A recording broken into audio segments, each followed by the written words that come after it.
Willy's Wonderland is a comedy horror film which stars Nicolas Cage as a quiet drifter who is tasked with spending the night cleaning Willy's Wonderland, an abandoned children's restaurant ahead of its reopening. Things take a turn when the animatronic characters start coming to life and trying to kill him.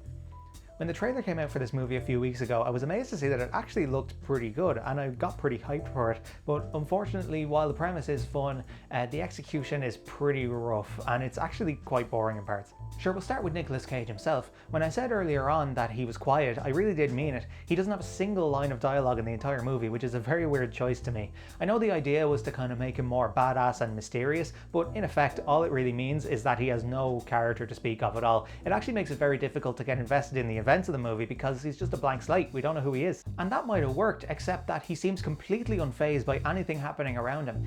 Even when the animatronics start coming back to life and trying to kill him, he just coldly beats them up and then goes back to cleaning like nothing ever happened.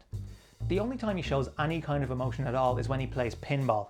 There are multiple scenes of Nicolas Cage playing pinball in this movie, getting progressively more into it each time, to the point where it actually starts to border on the erotic. There's even a scene later on where they intercut between him vigorously playing pinball and two other characters having sex. And in the final pinball scene, while he plays, he dances around like he's in fucking Flashdance or something. These scenes are the only time we ever get a glimpse at that unhinged Nicolas Cage energy that we would expect from a movie like this, and they were easily the best part of the movie for me. The rest of the cast are your standard group of horror movie teenagers, led by the character Liv, played by Emily Tosta. While Nicolas Cage is the top-billed star here, Tosta's character really is the true protagonist. She's the only character with any kind of personal connection to Willy's Wonderland, and we follow her as she tries to burn the building down. Her friends are helping her out as well, but it's suggested that they don't have the first-hand experience with the place that she does, and some of them even seem actively disinterested in helping her, so they don't really contribute anything at all. In fact, it really feels like they're only there because the movie needs people to kill. There's even one character whose defining characteristic is that he has a crush on Liv, and even that goes nowhere. Like, I would have expected him to go out trying to protect her or something like that, or give his life for her or something like that, but no, he dies just as unceremoniously as the rest of them. So the characters aren't so good, but what about the animatronics? Well, they actually look pretty good.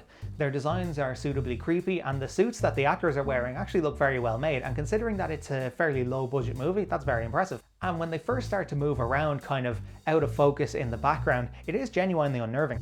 But despite how creepy they are initially, they kind of stop feeling very threatening just because of the sheer efficiency with which Nicolas Cage can take them down. I know he's supposed to be badass and everything like that, but all the fights between him and the animatronics are so ridiculously one-sided that it just takes all the tension out of these scenes. I know the teenagers don't fare too well and they do get brutally killed, but I didn't care about them in the first place, so those scenes kind of fell flat for me too.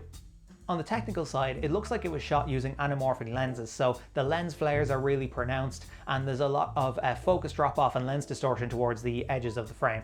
Generally speaking, I actually really like the look of anamorphic lenses, but I have to recognise that they're not the right choice for every film, and I don't think they were the right choice here.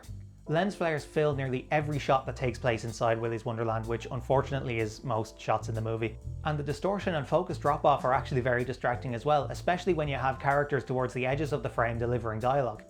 All that, plus the excessive use of shaky cam, meant it was actually very difficult to see what was going on in the more intense moments.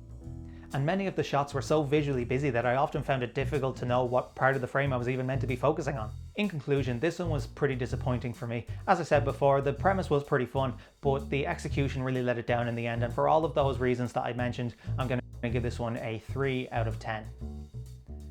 I've seen a lot of positive reviews for this one, so it's clearly working for people. I might revisit it at some point, and maybe on the rewatch I might find something more to appreciate about it, but for now that's my rating.